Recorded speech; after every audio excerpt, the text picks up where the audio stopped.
자, 일제강점기는 크게 보면 두 가지만 정확하게 이해하면 됩니다. 그게 뭐냐면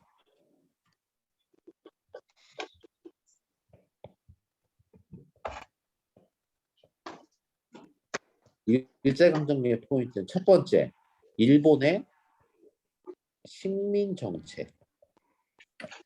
일본이 우리나라를 어떻게 지배했느냐, 우리나라를 식민지로 삼아서 어떤 정책을 펼쳤느냐, 그걸 정확하게 알면 돼요. 근데 이 식민정책은 그 연도별로 알면 돼요. 좀 이따가 배우게 되는데 연대별로.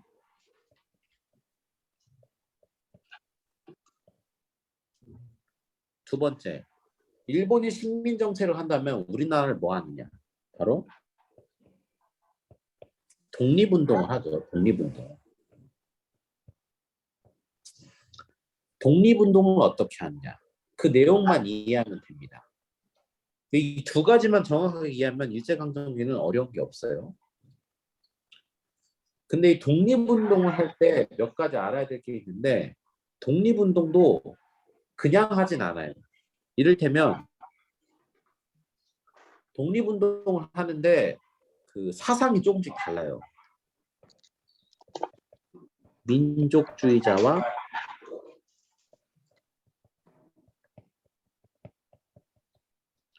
사회주의자 이렇게 나누죠. 민족주의자는 지금으로 치면 이제 자유민주주의 진영에 있는 사람들인데, 이제 앞으로 이제 어쨌든 이 우리나라는 독립은 되고 해방이 되기 때문에 그때를 대비해서 그 어떤 정부를 세우느냐 가지고 이제 파가 나눠져 있는 건데, 이 사회주의자들은 조금 더 민족주의자들에 비해서 조금 더 공격적이고 조금 더 과격하고 조금 더 활동적인 성격을 띠고, 민족주의자들은 또 반대 성향을 띠게 돼요. 또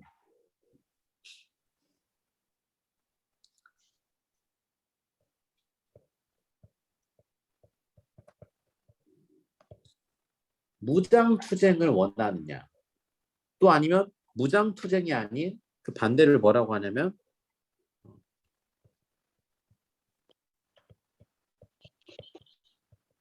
실력 양성 운동을 주장하느냐, 이런 내용으로 바뀌는데, 이게 무슨 말이냐면 독립운동을 하긴 하는데, 야, 독립운동 무조건 총 들고 칼 들고 폭탄 던지고 해야 된다라는 주장이 무장투쟁론자들이고, 실력 양성 운동자들은 무조건 싸운다고 되는 게 아니라 우리나라가 가지고 있는 어떤 교육이나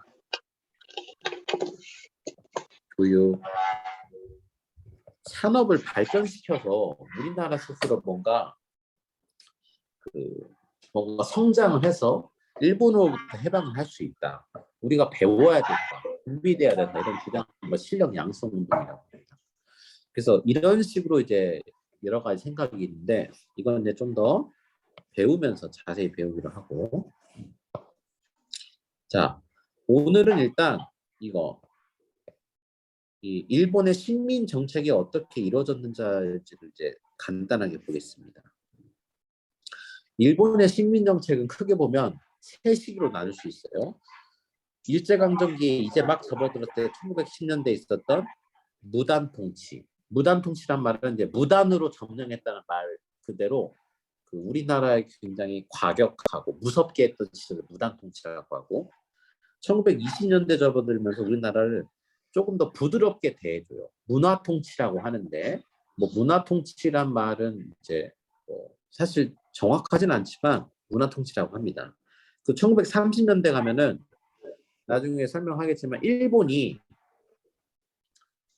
이제 영토 확장을 조선뿐만 아니라 중국 또 태평양까지 넘보는 전 세계를 상대로 싸우게 돼요. 일본이 거의 전쟁 광이 돼요. 마치 지금 이거는 뭐 좀 너무 정치적인 이야기인데, 러시아가 우크라이나를 침공하는 것처럼 일본이 그랬던 시절이 있는데, 그때 이제 우리나라도 완전히 민족을 완전 말살해버려요. 민족 말살 통치라고. 그래서 그 내용들 한 번씩 보겠습니다. 처음에 이 무단 통치를 할 때는 어떤 내용들이 있었는지 시험에 이제 어떻게 나오는지 한번 보도록 하겠습니다. 일단 우리나라 일제강점기가 시작되니까 바로 뭐가 세워졌냐면 조선 총독부가 세워지게 돼요. 조선 총독부. 이 조선 총독부는 원래 우리나라에 있었던 통감부가 이렇게 바뀐 거예요. 통감은 이제 우리나라 일사조약 때 외교권이 박탈당하면서 생긴 건데 그 통감부가 조선 총독부라는 이름으로 바뀝니다. 총독은 보통 그 초대 총독으로 데라우트 총독이었는데 총독은 식민지를 다스리는 사람을 총독이라고 해요. 그리고 우리나라에 이제 경찰들을 이제 뿌리게 되는데 그 경찰들을 뭐라고 했냐면 헌병 경찰이라고 해요. 헌병 경찰이라는 건 뭐냐면 사실 실제 경찰은 아니고 군인들을 이야기해요. 군인들이 경찰 역할을 했다 이런 말입니다. 그리고 이 헌병 경찰들이 또 뭘 하게 되냐면 이 당시 뭐가 있었냐. 조선 사람들을 혼내주기 위해서 태형이라는 게 있어요. 태형은 그 엉덩이로 곤장 때리는 건데 이 가끔 시험에 이 태형이 나오면서 이 시기를 고르게 하는 문제들이 간혹 나옵니다. 그리고 일본이 우리나라 식민지를 지배하면서 가장 먼저 했던 게 뭐냐면 우리나라에 있는 땅을 다 자기들이 가져가는 거였어요. 땅 주인은 자기들이. 그래서 토지 조사 사업을 하게 됩니다. 그래서 토지 조사 사업을 해서 그 굉장히 이걸 빨리 진행해서 그 상당수 많은 땅을 우리나라에 있는 농사를 지을 수 있는 40%를 이 총독부가 가져가게 되고 그걸 일본인들한테 다 팔아요. 그래서 우리나라 땅 대부분이 일본인 지주가 많아지게 됩니다. 그 일을 했던 곳 중에 하나가 동양 척식 주식회사.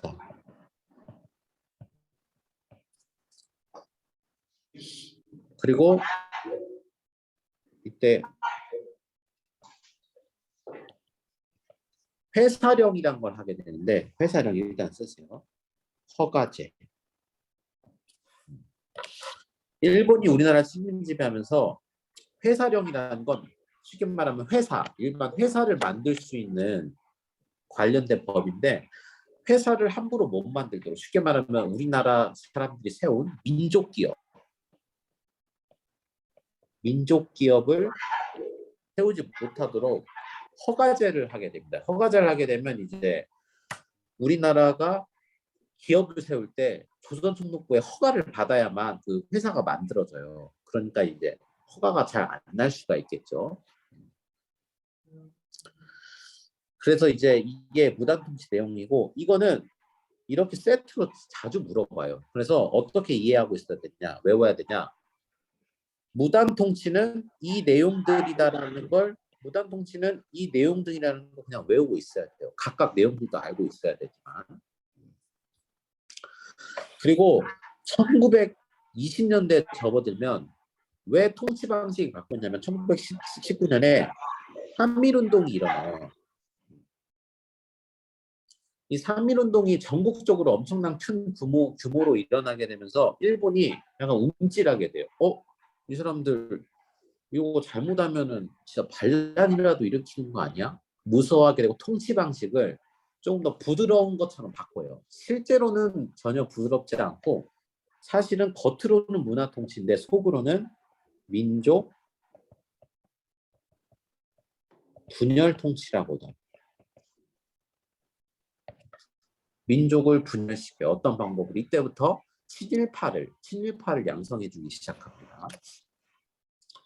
이때 3.1운동의 영향으로 생겼다는 게 중요해요. 9월 달에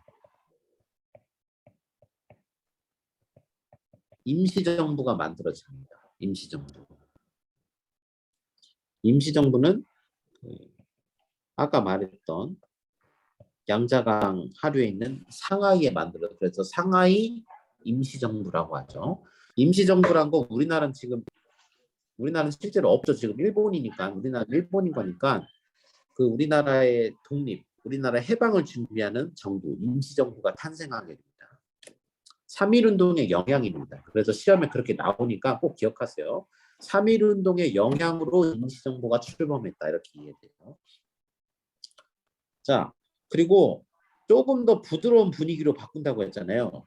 이름을 헌병경찰에서 헌병, 야, 헌병은 군인인데 너무 무섭지 않냐? 보통경찰로 이름을 바꾸자. 근데 이제 사실 실제로는 경찰 숫자는 한 3배가량 더 증가해요. 그리고 이 토지 조사 사업을 통해서 빼앗은 그 땅을 통해서 이제 뭘 하게 되냐면 산미 증식 계획. 산미 증식 계획이라는 건 산업쌀이야, 산업쌀. 산업쌀을 늘려가지고, 그러니까 일본에 쌀을 많이 수입하기 위해서 조선 땅에서 쌀을 많이 재배해서 그 일본으로 가져가려고 했던 건데, 이 산미 증식 계획이 자기들의 계획은 이렇게 세웠는데 실제로 수확으로는 많은 쌀을 거두지 못해요. 근데 많이 거두지 못한 상태에서 많은 쌀을 가져가다 보니까 국내 쌀이 많이 부족하게 되고 우리나라 이제 국민들이 먹게 되는 쌀이 많이 부족한 형태를 띠게 됩니다. 그런 도표가 가끔 나옵니다. 이때부터 그리고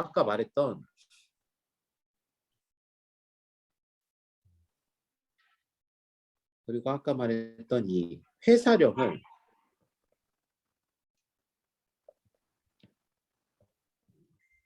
신고제로 바꾸는데, 신고제라는 건 허가제는 조선총독부의 허가를 받아야만 되는데 신고제는 회사를 세웠다고 신고만 하면 돼요.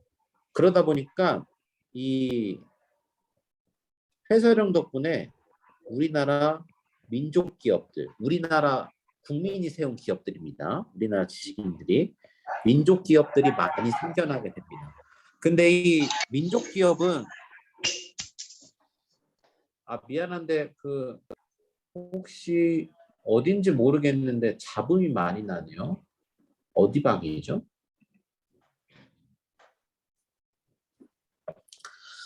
이 민족 기업을 많이 세우게 해주려고 회사령을 신고제로 바꾼 게 아니라 일본이 사실은 일본 기업들이 이 본토, 한국 본토로 진출을 하기 위해서 경제권을 장악하기 위해서 이걸 신고제로 바꿨던 건데 본의 아니게 우리나라 민족 기업도 많이 성장이 되었다라는 거 알고 있으면 되고 그리고 또 하나 예.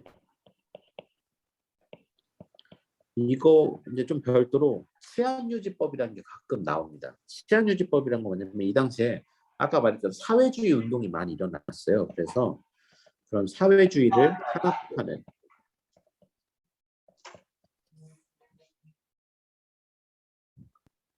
근데 이제 결론으로는 사실은 결국엔 이 민족 분열 통치였기 때문에 이때 많은 친일파들을 양성하게 됩니다.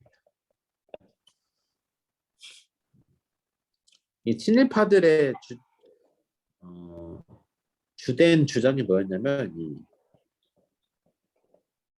자치론이라는 건데 자치론이라는 게 뭐냐면 우리가 이제 일제강점기에 접어들었는데 일본이 우리나라를 지배하는 거 어느 정도 인정하면서 그냥 이 안에서 우리나라끼리 어떤 발전과 성장을 해보자.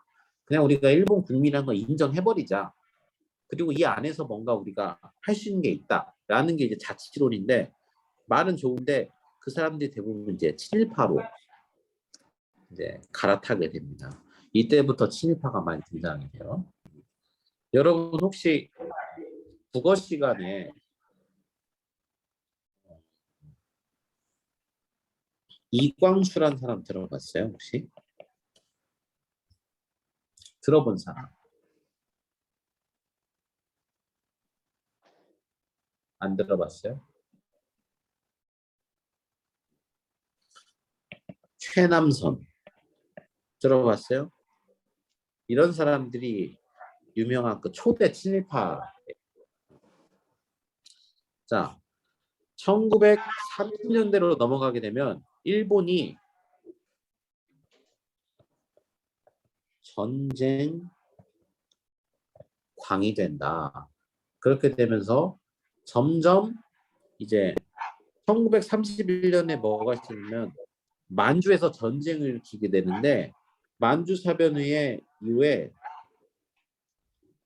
만주국이라는 나라를 세워요. 만주국. 그래서 이 중국 땅을 넘보게 되고 그 1941년에는 미국을 상대로 태평양 전쟁을 치르게 됩니다. 이게 여러분들이 조금 표를 보면 이해하기가 쉬울 것 같은데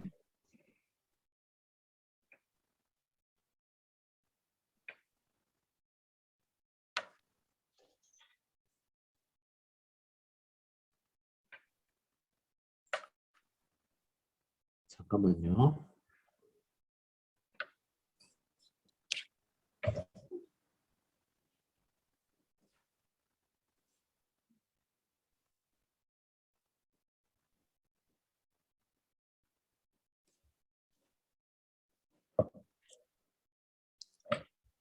자, 임진왜란이 왜였지? 임진왜란이 왜였지? 잘못 왔네요. 미안합니다.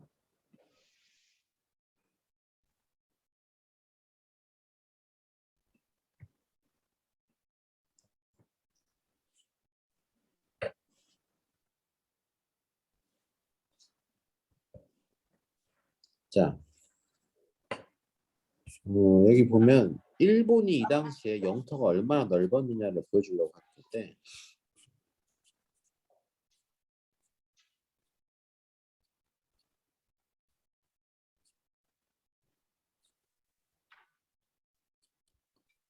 자, 일제강점기에 접어들면서 아까 말했죠.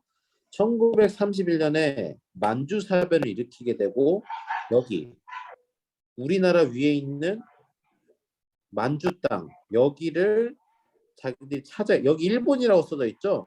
실제 일본 땅은 아니지만 이제 이 당시는 일본의 식민지였으니까 일본 땅인 건 맞죠. 어떻게 보면. 그래서 만주국을 여기에 이렇게 세웠습니다. 여기도 다 일본 땅이 되는 거예요. 그래서 나중에는 어디까지 가느냐. 이게 한참 중국을 침범할 때 이게 일본 영토예요. 지금. 일본 영토가 지금 다 이렇게 여기까지 와 있는 거고 일본 영토가 어디까지 가냐. 그 여기에 있는 빨간색은 다 일본 땅이었어요. 일본이 최대로 영토가 넓었을 때 1942년에. 여러분이 생각하는 것보다 일본은 강했어요. 여기 중국, 여기 다 일본 땅입니다.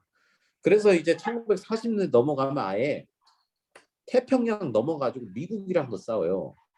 배포가 있어요, 이 사람들이. 그래서 여기가 지금 이게 다 일본 영토인데 일본이 이제 여기 미국을 공격하게 되는데 그 중에서 여기가 하와이에 있는 진주만이라는 미국의 해군 기지가 있어요. 여기를 먼저 공격하게 되고 미국이 이제 전쟁에 참여하게 되면서 그걸 태평양 전쟁이라고 합니다. 그것까지 치르게 됩니다. 근데 이 당시는 참고로 일본만 그랬던 게 아니라 이때가 이제 세계 2차 대전이 이뤄질 때인데 일본이 그 식민지 확장을 열심히 하고 있었는데 알고 보니까 일본만 그런 게 아니라 독일과 이탈리아도 똑같이 그걸 하고 있었어요. 그게 누구였냐? 이게 바로 히틀러. 히틀러가 이때 나옵니다. 그래서 유럽에서는 히틀러가 일본 이쪽 아시아에서는 일본이 엄청난 그 제국주의 식민 정책을 펼치고 있었다. 이 내용 우리가 알고 있어야 돼요. 이게 바로 1930년대에서 40년대에 넘어가는 내용입니다.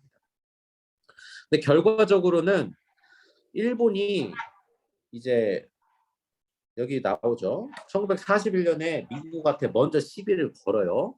근데 결국에는 미국이 이제 전쟁에 참여하게 되면서 미국이 이제 이기게 되는데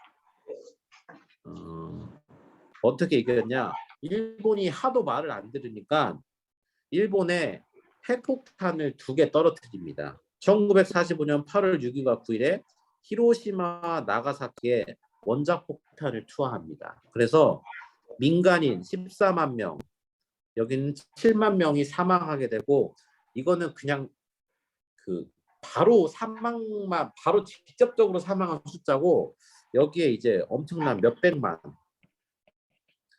몇백만 사람들이 그 원자폭탄에 피해를 입었죠. 그래서 2번의 원자폭탄 투하 끝에 8월 15일은 우리나라 광복일이거든요. 1945년. 1945년 8월 15일이 일본이 항복을 하게 됩니다. 그래서 이제 우리나라도 해방을 하게 되는 거예요. 그래서 우리가 여러분 뭐 몰랐던 사람들은 이번 기회에 일본이 그렇게 하다가 점점 그래서 망했구나라는 걸 우리가 이해하면 되겠습니다. 알겠죠? 자, 돌아와서 어쨌든 지금 그런 전쟁을 하려고 준비하고 있는 상황이에요. 그래서 일본이 쉽게 말하면 전쟁을 치르기 위해서 모든 국가총동원법, 모든 물자, 전쟁 물자를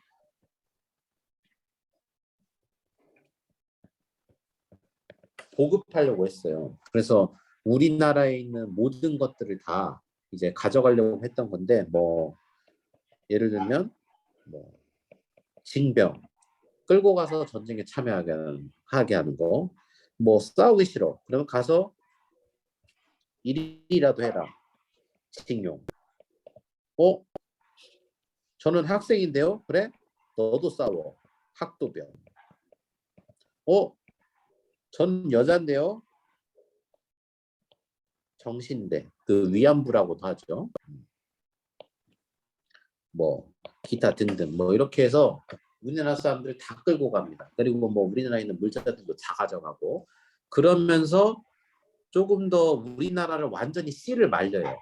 그래서 여기 나오는 말들은 그냥 이번에만 듣고 외울 필요는 없어요. 근데 이게 이 민족말살 정책의 분위기였다는 걸 알면 됩니다. 내에서는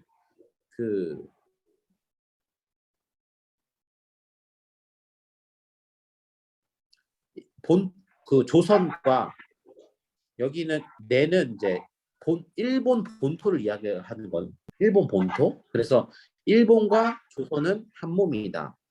그리고 조선 너희들은 황제 폐하의 일본은 천황이 있잖아요.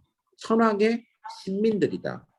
그래서 너희들은 앞으로 신사 참배, 우리의 뛰어난 그 신사들에 가가지고 참배를 해라. 그리고 그 황제 폐하를 향해서 절을 해라. 궁성 요배. 그리고 앞으로 너희들은 한국어를 쓰지 말아라. 그리고 앞으로 너희들은 역사도 배우지 말아라. 그리고 앞으로 너희들은 이름도 창씨개명이라는 건 일본식으로 이름을 바꾸는 거예요. 그래서 이름도 다 바꿔라.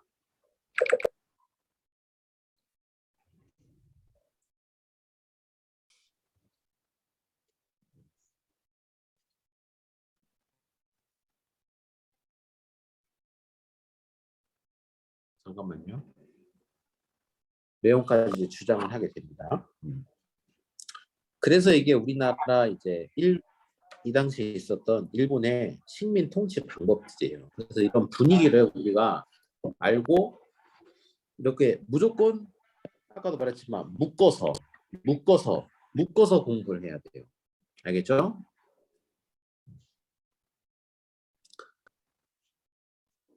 그리고 아까도 말했듯이 이제 일본이 패망을 하게 되는데, 일본이 이제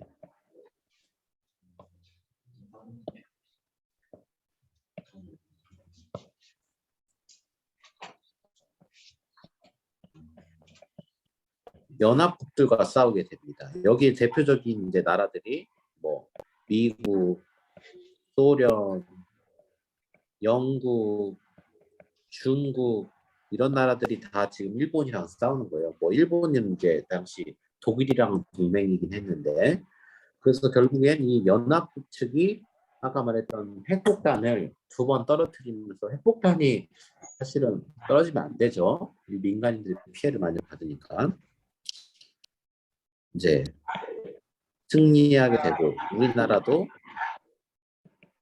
해방이 되게 된다는 사실 우리가 알고 있으면 되겠습니다. 그래서 이런 분위기 속에서 우리나라 이제 정부가 없는 상태로 해방이 됐잖아요. 그래서 여기 보면은 8월 15일 날 광복이란 말은 빛광자의 다시곡자인데 빛을 다시 찾았다는 말이에요. 그래서 광복이 됐는데 우리나라는 일단 정부가 없잖아요. 그래서 일단은 미국과 소련의 군인들이 한반도 땅으로 들어와서 38선을 기준으로 우리나라를 임시로 다스리게 됩니다. 왜 그러냐면 우리가 힘을 모아서 일본과 싸울 때는 괜찮았는데 사실 이때가 미국과 소련의 자유민주주의 진영과 공산주의 진영의 그 경쟁이 엄청나게 심할 때요. 이런 걸 뭐라고 하냐면 그 냉전이라고 해요. 냉전. 사실 지금도 보이지 않는 경쟁이 있죠. 그래서 이 소련이 이제 러시아잖아요. 지금은 러시아가 안 그래도 지금 전쟁을 일으켰잖아요. 네. 이런 내용까지 여러분들이 알고 있으면 좀 이해하기가 쉬울 것 같아요. 그리고 우리가 그 다음으로 봐야 될 건데 독립운동인데 독립운동은 오늘 하기에는 조금 많을 것 같고 일단은 오늘 수업은 여기까지 해야 될 것 같아요.